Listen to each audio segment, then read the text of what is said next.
The state's website to claim a $100 gift card for getting the COVID-19 vaccine debuted Wednesday. Minnesota is trying to boost vaccination rates as cases rise, including more than 900 new cases reported Wednesday. Health officials believe 85% of new infections are linked to the Delta variant. As Sonia Goins reports, the uptick in cases has prompted North Hennepin Community College to change its mask policy. The face protection policy went into effect Tuesday at North Hennepin Community College. That means everyone will be required to wear face masks indoors, regardless of vaccination status. The Minnesota State Public College System says mask mandates should be implemented at any of its campuses that are located in counties with substantial or high transmission rates. Hennepin County falls into that category, so North Hennepin Community College officials say they changed their policy to keep everyone safe. I think it's important to do this to protect our employees, our students, and our community. I mean, it's all part of being together, looking out for one another, and making sure that that we can continue delivering education, giving them the experiences that they're looking for and that they need really to progress their life. We also reached out to Hennepin Technical College, and at this time, they are not requiring face masks. In Brooklyn Park, Sonia Goins, CCX News. A Brooklyn Center man who crashed an SUV off of an overpass early Sunday, resulting in the death of his 1-year-old son, made his first court appearance on Wednesday. Hakeem Miller is charged with criminal vehicular homicide and child endangerment. According to the criminal complaint, Miller was driving at excessive speeds and under the influence of alcohol when he crashed through a barricade. The vehicle fell onto Interstate 94, coming to rest on its roof. A woman and 4 other children in the vehicle were also injured. After having to take a year off due to the pandemic, National Night Out made its return on Tuesday night. As Delane Cleveland reports, it was a long-awaited celebration of bringing people back together. Just getting out here, we don't all see each other all the time. After more than a year of being cooped up, Tuesday night, people took advantage of the opportunity to get outside and spend time with their neighbors. It was a big deal to miss it last year. It's part of our community, so we love it. At this gathering in Brooklyn Park, longtime residents mingled with neighborhood newcomers. We have newer, younger families moving in, got kids and stuff, so it's just watching the rotation of people over that 20 years has been really special, and it's pretty cool. Cool to hang out, eat, and see some new and familiar faces. At a National Night Out block party in Robbinsdale, It's my childhood dream, all right? Leave me alone. residents used the opportunity to fulfill childhood dreams while also connecting with local law enforcement. It's an important step to improving relations after some of the high-profile police shootings over the last year and a half. It's a great chance to go out, hear the concerns, really meet people in a positive light. They see what we're about here. They see that we're really trying to make a difference. Over in Golden Valley, the night was about camaraderie and cornbread. No, not the food. Tonight we have cornbread, Harris and Friends, 94 years young. I don't need nobody. But the local musician and father of music producer Jimmy Jam. Quite a special guy. There's great history. He's got a lot of stories to tell. I mean, he's lived a lot of life, and he lives it with vigor.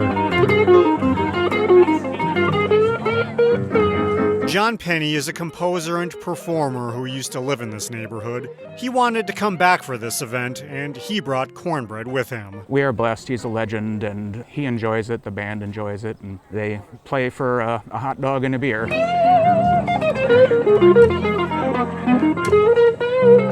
After a year of trying to survive a global pandemic, a hot dog, beer, and live music in the company of neighbors is a well-deserved treat. It's fitting to come and play for these folks. In Golden Valley, Delane Cleveland, CCX News. As we near the end of the Summer Olympic Games in Tokyo, Olympic fever is heating up at one gym in Champlin. Gymnast Grace McCollum started training at Twin Cities Twisters in Champlin when she was 10 years old. And now the silver medalist from Team USA is inspiring the next generation. Here's Jason Malillo. As her home gym buzzed with activity, Olympic gymnast Grace McCollum was in Tokyo helping the U.S. take silver in the team competition at the Summer Games. It's really cool because I've seen her train and how hard she works and just To see her be at this point is amazing. It was really cool because she's the first person from TCG to go to the Olympics, so it's really cool watching her. The Olympics is appointment viewing for a lot of young gymnasts, but getting to watch somebody you know is even more special. She was always like the biggest influence for me, and she was so nice to everybody, so she was kind of my idol.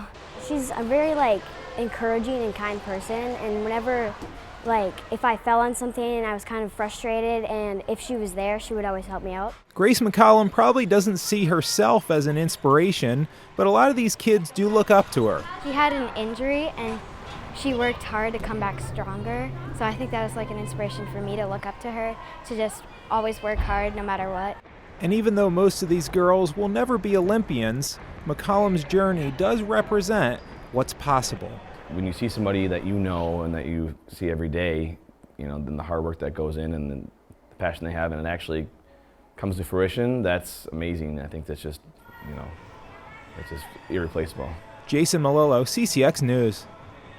As soon as the torch goes out on the Olympic Games in Tokyo, the Paralympic Games will take the spotlight. Chuck AOKI began playing adaptive sports at Courage Kenny Rehabilitation Center when he was just 6 years old. He joined the U.S. wheelchair rugby team and has won a bronze and a silver medal. But this year, his team is focused on gold.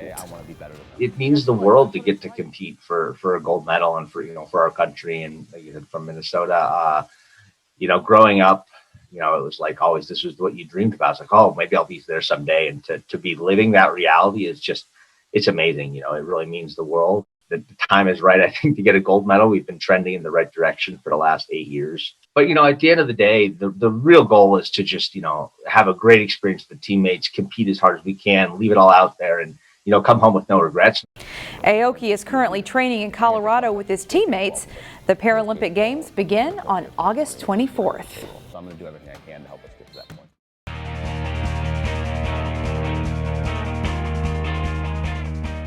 I'm Jason Malillo with CCX Sports. Legion Baseball State Champion Osseo landing here in Sioux Falls at the Birdcage for the Central Plains Regional Tournament. The Central Plains is a double elimination tournament with 2 teams each from Minnesota, Wisconsin, North Dakota, and South Dakota. Osseo facing West Fargo in the first round. Here's John Jacobson with those highlights. Opening game of the tournament Wednesday on a cool but comfortable morning for baseball. It's a pitcher's duel early. West Fargo's Casey Clemenson with a strikeout to end the top of the third as he keeps Osseo off the board. On the other side, it's John Klein on the bump for the O's. He notches a strikeout in the bottom half of the third inning, stranding 2 West Fargo runners on base. Osseo is the first to get on the scoreboard. Matthew Kitzman rips one down the line in right field. Davis Wick comes in to score to make it 1-0 in the fourth on Kitzman's run-scoring double. Top of the fifth, Wick at the plate. He hits it to shortstop. West Fargo can't make a play on the field. Everyone is safe, including Klein, who scores, and it's 2-0. Then Matt Holeen grounds it to second base. West Fargo trying to turn the double play. They get 1 out, but the relay to first skips away. Brady Kwan and Noah Thompson both score, and Osseo is up 4-0. But West Fargo rallies in the home half of the fifth.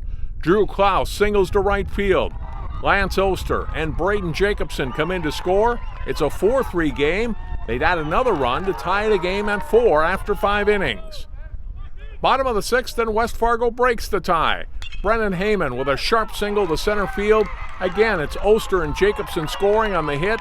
That's the difference in the game as West Fargo rallies to beat Osseo 6-4. Osseo is back in action on Thursday morning. Look for those highlights on ccxmedia.org. In Sioux Falls, I'm Jason Malillo, CCX Sports. Thanks, Jason. It's been 26 years since an Osseo team played this deep into summer. We caught up with one guy who was part of that 1995 Legion team. Plenty of talented players have donned an Osseo baseball uniform through the decades. But not since the summer of 1995 has an Osseo Legion team kept playing this long. John Yunker was a pitcher and outfielder on that team. And as the summer progressed, we knew we had a good team. And the thing that stands out a little bit about that stuff is that we we never quit. We were kind of down to our last out a few times, our last strike a few times, and to advance out of the state tournament. A lot of memories about on the field, of course, you know, certain plays or just being down that last strike or last out, and we survived and advanced, and the excitement about that. Osseo won the 1995 Great Lakes Regional Tournament in Indiana, which qualified them for the Legion World Series, held that summer in Fargo. The team finished third in the nation, and the accomplishments of that group helped form a bond between teammates that continues more than a quarter century later. Everybody goes their own ways and have their families and doing different things, but different events pull us together, and obviously social media, but we'll text and get together once in a while, and you know, obviously you check in, how's the family and this and that, but then you jump back right away to, hey, remember when? And you know, we played teams that were kind of all-star teams from their area and whatever else, and the cool thing that we remember from this was we were all from the same high school. The Legion season lasted longer that summer. Well, this year's World Series finishes on August 17th. Back in 1995, Osseo played right up until the end of August. We played right up until everybody was having to go back to college, or go to college. We hadn't started college yet. Got home, and then it was the Osseo Lions Roar Parade. We were in that a week later. With age comes wisdom, or so the saying goes. But John Yunker does have a message for the Osseo players of 2021. You're in the moment, so you don't realize how special it is. I mean, we tried to think how special it was. Our coaches tried to remind us, but you know, of course, as a bunch of teenage kids, we're like, whatever. It's another baseball tournament, and but each tournament got a little more real. Like, oh, this is something that's a little bit bigger than what we're used to, kind of thing. So I would just say, yeah, just take it all in. In Osseo, John Jacobson, CCX Sports.